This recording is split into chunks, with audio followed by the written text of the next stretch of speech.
presentación tendrá 3 puntos claves. Haremos un repaso del flujo de factura electrónica tal como está actualmente, tal como lo conocemos. Segundo punto, vamos a hacer un repaso de estos nuevos cambios que se implementarán a nivel de IVA de la ley para el 1 de julio. Y como tercer punto, vamos a mostrarles un sistema, una demostración de un programa para que tengan una idea de cómo funciona. A la vez, si lo necesitan, puedan conocerlo. Entonces, empezamos. Con respecto al flujo básico de factura electrónica, recuerdan que tenemos dos componentes y estos se componen de un 50% es la emisión y un 50% es la recepción. Estos dos conviven juntos, no podemos tener la emisión sin la recepción. Esto es una obligatoriedad que ha estado desde el inicio. ¿Cómo funciona eso? Podemos ubicarnos acá en el gráfico, donde dice servidor de la empresa, aplica a nivel genérico, ya sea para empresas grandes o un facturador electrónico para personas profesionales independientes. Este sistema va a generar una plantilla, que es lo que conocemos como el XML. Este XML es, en el momento, en tiempo real, Viaja Hacienda. Nos vamos a enfocar primero en las flechas azules. Eso es la emisión. Es decir, tenemos un sistema informático que nos permite generar una plantilla en XML que cumple con todos los requerimientos de Hacienda y esta plantilla en tiempo real viaja a Hacienda. Apenas viaja a Hacienda, vemos allá en donde dice servidor de Hacienda, Hacienda le responde al emisor con un mensaje de confirmación. ¿Qué es este mensaje de confirmación? Es una validación de que el comprobante se creó correctamente o está rechazado por algún error de formato. La emisión se da en todos los casos, en tiempo real se deben enviar las facturas a Hacienda. Una vez que completamos el ciclo celeste, vamos a tener 3 documentos y esto es importantísimo para el respaldo. Tenemos el XML que se envía a Hacienda, tenemos el mensaje de confirmación que Hacienda devolvió y tenemos el PDF o representación gráfica, que este es para efectos visuales informativos. Estos 3 documentos importantísimos, el resguardo, nos sirven de validación, respaldo tanto de los ingresos como de los gastos. Ahora bien, ¿qué tenemos por el otro 50% que les mencionaba? Es la recepción electrónica. Y ahora nos enfocamos en las líneas o en las flechas moradas. ¿Qué quiere decir con la recepción electrónica? Una vez que un proveedor nos facture electrónicamente, en nuestro sistema tenemos que tener una opción que nos permita confirmar las facturas. Eso se le llama recepción electrónica. Esta obligatoriedad ha estado desde el inicio, desde que se implementó la norma. ¿Y cuál es el tiempo para confirmar una factura? Son en los primeros 8 días del mes siguiente en el que se emitió esa factura. Es decir, hacemos una factura hoy y tenemos los siguientes 8 días del mes siguiente para confirmarla. Tenemos acá, entonces, una vez que llega una factura a nuestro sistema como proveedores, tenemos la opción de aceptarla parcialmente, rechazarla. Esta confirmación, en principio, se debería ir a Hacienda y también debería avisarle a nuestro proveedor cuál es el estado de esa factura para cerrar el ciclo completamente. Ahora bien, en todos los casos, el ciclo celeste, que es la emisión, se debería dar en todos los casos. Bueno, les menciono la recepción electrónica. Igualmente, ¿qué es esto? La recepción electrónica es una validación o un respaldo, nuevo requerimiento para el respaldo de los gastos. Es decir, en algún momento, cuando no se emita una confirmación, Hacienda podría cuestionar ese gasto y hacerlo como no deducible. Entonces, este es el principio básico de facturación electrónica. Ahora bien, sabemos que este proceso de implementación ha sido paulatino desde el 2016, el 2017 fue para pruebas, se incluyeron los sectores económicos, ustedes saben, el sector de abogados está incluido a inicios del 2018, hemos tenido este tiempo. Ahora bien, más allá de, recientemente, el 25 de abril del mes pasado, Hacienda hizo una nueva publicación en la que cambió un poco esta plantilla. El XML que les estoy hablando, que es documento que se envía a Hacienda para validación. Entonces, más allá de cumplimientos de formato, porque esto empieza a regir a partir del 1 de julio, es que también tenemos la aplicación de IVA. Y estos cambios se incorporan en esta nueva plantilla 4.3. ¿Qué tenemos acá? Importantísimo, y para resaltar, tenemos dos nuevos comprobantes o dos nuevas plantillas, como queramos llamarlo. ¿Qué tenemos acá? Tenemos una factura de exportación y una factura de compra. Con respecto a la factura de exportación, como lo pueden mencionar acá, uno de los requisitos claves va a ser incluir la partida arancelaria. Esto va a ser obligatorio para cuando se exporten bienes o mercancía. Adicionalmente, otros cambios menores, como detalles como la ubicación del extranjero y demás, se han ido mejorando en esta versión. Vamos a ver un ejemplo más adelante. Con respecto a la factura de compra, acá cambia un poco las cosas. ¿Qué es la factura de compra? La factura de compra va a hacer que cuando se adquiera un servicio o un bien a alguien que esté excluido del régimen de facturación electrónica, el propio comprador debe hacerse una factura de compra para respaldar el gasto. ¿Qué busca esto? Que todos los gastos estén respaldados por un comprobante electrónico y en su defecto una factura electrónica. ¿Qué pasa? El régimen simplificado está exento de emitir comprobantes electrónicos y históricamente ha emitido facturas físicas y así se siguen manteniendo. ¿Qué pasa? Que ahora con esta 4.3 es un nuevo requerimiento que cuando se adquieran servicios o productos al régimen simplificado debe hacerse una factura de compra para respaldar ese gasto y seguiría el mismo procedimiento que hacer una factura de ingreso, una factura normal. Se deben tener los datos de ese proveedor. El mismo sistema debería darle la posibilidad de generar esta factura de compra y seguiría el mismo flujo que estamos viendo acá, de envío a Hacienda y confirmación de parte de Hacienda. Entonces, esto es algo nuevo, empieza a regir a partir del 1 de julio, está incorporado en los nuevos reglamentos y es una nueva obligatoriedad más. Básicamente, entonces, estos dos son dos puntos claves con la versión que se incorporaron en la versión 4.3, factura de exportación y factura de compra. Ahora bien, vamos a ver un poco con detalle cuáles son esos cambios específicos en la versión 4.3 de factura electrónica. Nuevamente, importantísimo, esto entra a regir a partir del 1 de julio, sin excepciones. Conseguir una prórroga puede ser complejo. Como les mencionaba al inicio, más allá de una obligatoriedad de formato, es aplicación de la ley de IVA y de sus requisitos. La mayoría de desarrolladores ya están trabajando en esos sistemas, ya hay muchas opciones en el mercado, vamos a ver una más adelante. Los cambios, anteriormente con la versión anterior ya se tenía el sistema parametrizado para poder facturar con impuestos o no, así que eso no debería ser un gran cambio. ¿Cuáles son esos cambios que tenemos acá específicos?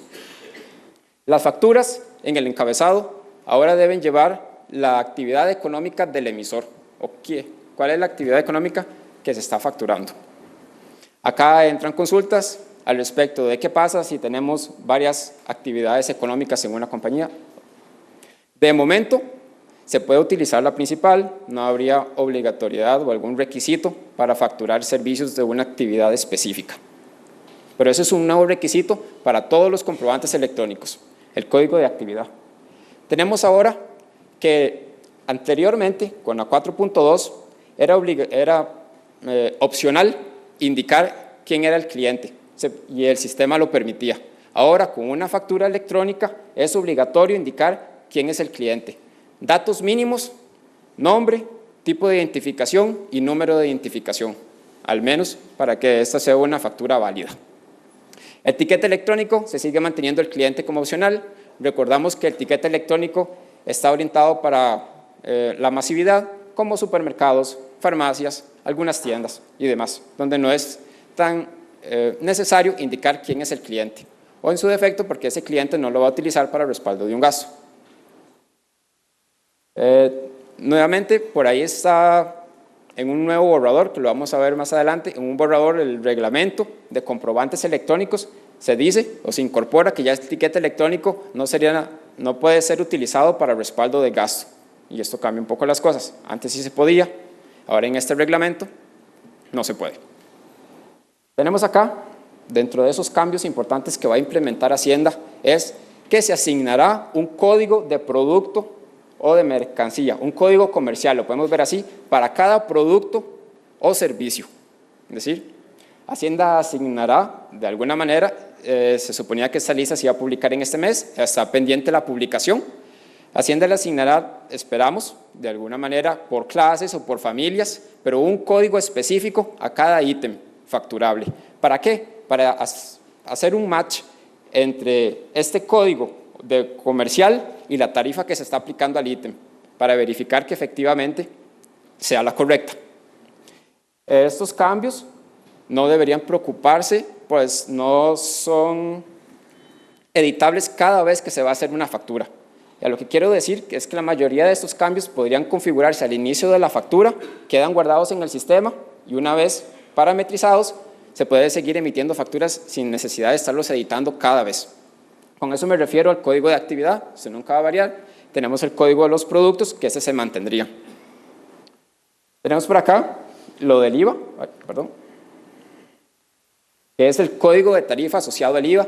Ya tenemos tarifas reducidas, como lo mencionamos anteriormente, tenemos transitorios, tarifas del 2, del 4, del 1 y la general del 13. Ya esto está considerado dentro de esta nueva versión. Tenemos una nueva sección dentro de este comprobante, otros cargos. ¿Qué se refiere con otros cargos? Son cargos asociados a esas líneas de detalle, que en principio sería para aquellos que no sean considerados un ingreso para la compañía. Quizá ese sea el fin por el que se implementó, sin embargo, aún no está muy claro en la normativa. ¿Por qué?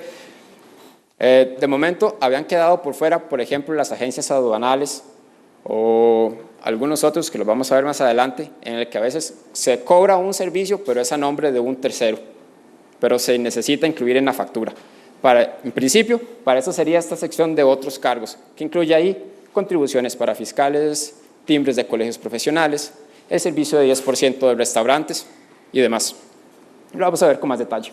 Entonces, tenemos cambios un poco menos relevantes, como ampliación en algunos tamaños de el nombre del cliente, de las líneas de detalle o demás.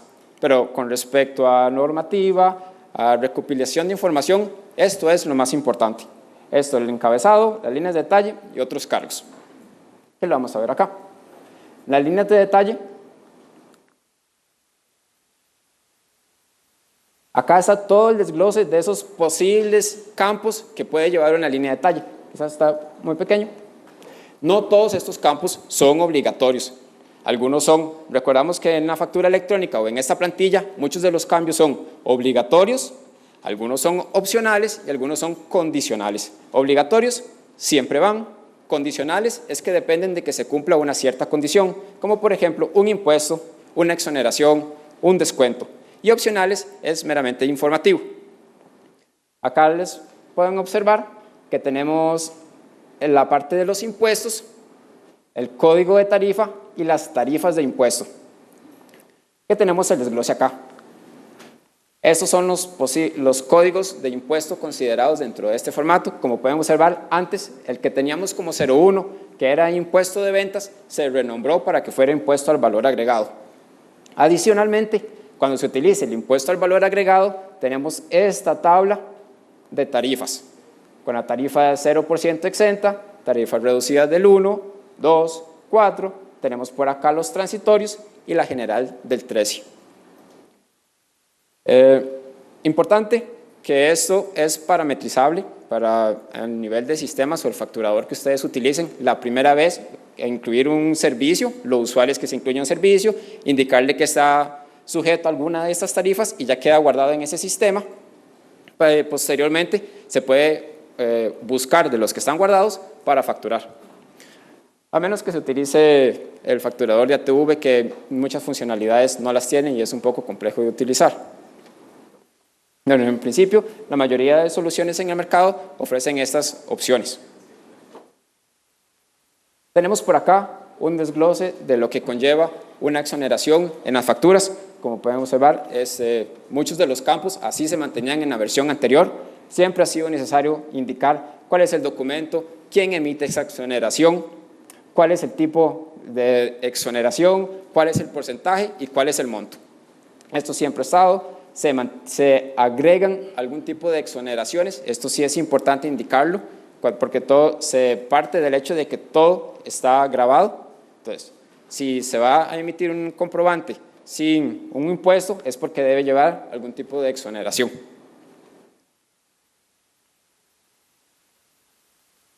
Tenemos acá que, no sé, si conocen, tenemos una lista de unidades de medida que estas van asociadas a las líneas de detalle cuando se va a facturar algo. En esta nueva versión 4.3 podemos observar que se están detallando aún más esas unidades. ¿Qué buscamos? Tenemos una unidad de medida para alquiler comercial, tenemos una unidad de medida para alquiler habitacional, tenemos otras para distinguir qué es una comisión, qué es un interés, qué es un servicio, quizá por acá esté la mayor de los casos. Tenemos por un lado servicios profesionales, servicios personales, servicios técnicos y demás. Esto es parte de la obligatoriedad que siempre debe ir en todas las facturas. Tenemos por acá la otra sección importante, la de otros cargos, como les mencionaba, la que todos esos montos que se consideran que no forman parte del ingreso del emisor, y esos son algunos de los ejemplos. Pueden observar, tenemos aquí contribuciones para fiscales, timbres de colegios profesionales, está por acá, timbres de colegios profesionales, cobros a nombres de un tercero o demás. Y eso sería el detalle de qué debe ir en esa factura. Anteriormente esta opción no se tenía, si se debía cobrar algo a favor de un tercero, siempre debe ser a nombre de un comentario, a nombre de una nota, y esos montos no sumaban al total del comprobante. Todo lo que se incluye aquí a nombre de un tercero sí va a sumar al total del comprobante al final. Entonces, esto es lo que tenemos acá en el resumen de comprobante. Como pueden observar, que se han tenido la oportunidad de ver algunas facturas, la normativa considera una cantidad de subtotales como de 12 o 13. ¿Cuál tenemos acá la filosofía de esto? Por un lado, tener siempre separado lo que es servicios de lo que es mercancía. Y bajo ese mismo efecto, lo que está grabado, lo que está exento y lo que está exonerado. Asimismo aplica para las mercancías. Mercancías grabadas, mercancías exentas y mercancías exoneradas. Eso es parte de los resumen de en cada comprobante. Finalmente, hay algunos que si se facturan solo servicios, la parte de mercancía se puede omitir sin problema. Se utilizan solamente los necesarios. Importantísimo, el tipo de cambio ahora va a ser obligatorio indicarlo cuando sea una moneda extranjera. Con la versión 4.2 anteriormente esto era opcional, ahora va a ser obligatorio, como ya lo mencionamos, y el tipo de cambio es el de venta del Banco Central. También por acá tenemos algo importante que mencionamos en la presentación anterior, la devolución del IVA por servicios médicos. En la versión 4.3 se considera este campo total de IVA devuelto para servicios médicos cancelados con tarjeta. Entonces, funcionaría de manera de resta al impuesto para la devolución al cliente. Estos son los cambios básicos. Como les menciono, la mayoría de estos son parametrizables en un sistema. Depende de la solución que utilicen, podría ser muy fácil de utilizar, es una configuración inicial y listo. Eso es el trabajo inicial, sería identificar cuáles son los trabajos, los ítems grabados y cuál es la tarifa que aplica para cada uno de ellos. Ahora bien, llegamos a la parte, a ese otro 50%, que es la recepción electrónica, es decir, cuando un proveedor nos emite una factura en nuestro sistema, debe tener la capacidad de emitir un documento que se llame mensaje de confirmación. ¿Qué va a hacer esa confirmación? Ese mensaje de confirmación nos va a respaldar el gasto de esa factura que nos está enviando el proveedor. Este es un nuevo requerimiento, es obligatorio. Nuevamente tenemos un plazo de los primeros 8 días del mes siguiente donde se emitió esa factura. ¿Qué lleva este mensaje de confirmación? Este mensaje dice quién fue el que lo emitió. Tenemos un mensaje para detallar si esta factura se acepta o se rechaza.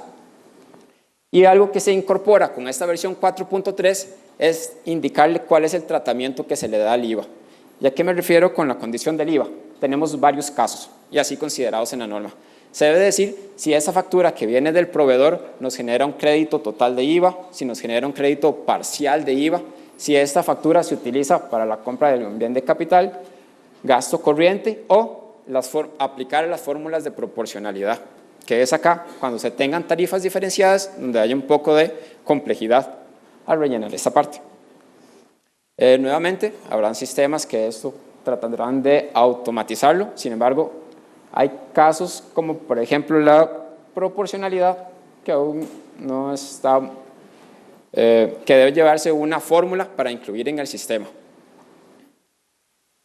Vamos por acá.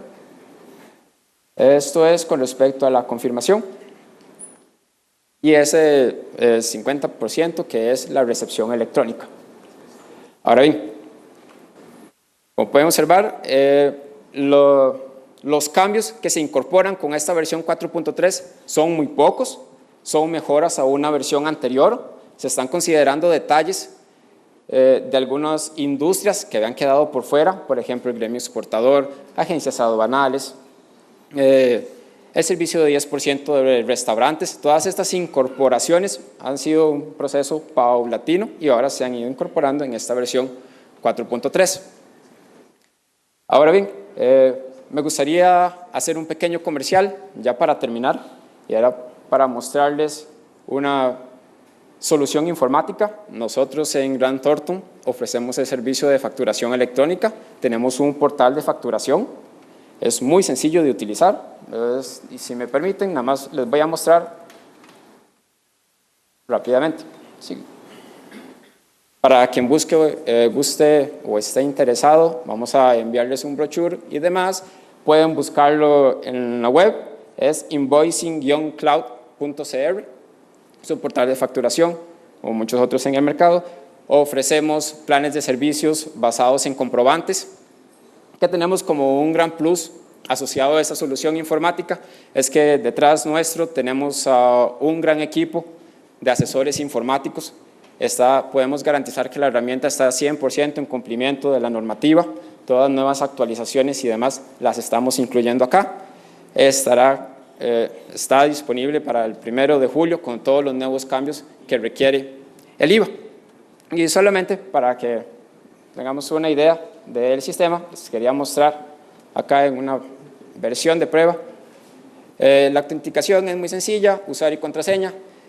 Sabemos que muchos han experimentado problemas de alguna u otra manera facturando, ya sea por problemas con Hacienda, porque la plataforma no es muy amigable, porque no hay conexión, por rechazos, porque no sabemos por qué se rechaza una factura o demás. Lo que tratamos de hacer con esto es facilitar la generación de comprobantes. Podemos observar, acá tenemos un dash principal donde tenemos estadísticas de la facturación, cuántos fueron los comprobantes emitidos, cuánto se facturó en un mes y demás. Y quería enfocar. Acá tenemos en la sección de facturación, tenemos las últimas facturas emitidas y lo que les quería mostrar es que uno de esos plus adicionales que podemos ofrecerles con la herramienta es la posibilidad de personalización. Como pueden observar, es muy sencillo hacer una factura, es seguir los pasos. Acá podemos ver un ejemplo de qué podemos conseguir. Tenemos opción de editar colores, agregar un logo de empresa, adicionalmente algún banner publicitario o demás.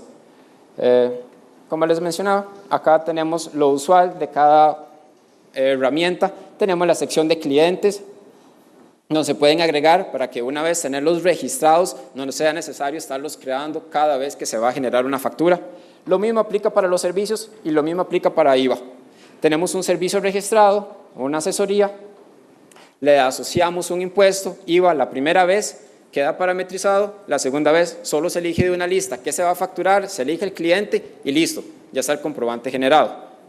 Con las opciones o los plus que les mencionaba, siempre vamos a estar en cumplimiento, es una plataforma estable, actualizada y por detrás tenemos todo un equipo de asesores tributarios que trabajan en esta herramienta. Por último, les quería mostrar un ejemplo de cuál sería el resultado final de una factura ya generada para que la pudieran ver, que es esta. Con toda la personalización, con todo lo que requiere, se puede indicar qué mostrar y qué no mostrar. Como les mencionaba, para los interesados, esta plataforma Invoicing Cloud les estaremos haciendo llegar un brochure al correo electrónico. Igualmente, todo el contacto es info@cr.gt.com. Cualquier solicitud o pregunta al respecto, con gusto los atenderemos. Esta sería básicamente mi intervención. Muchas gracias por su atención.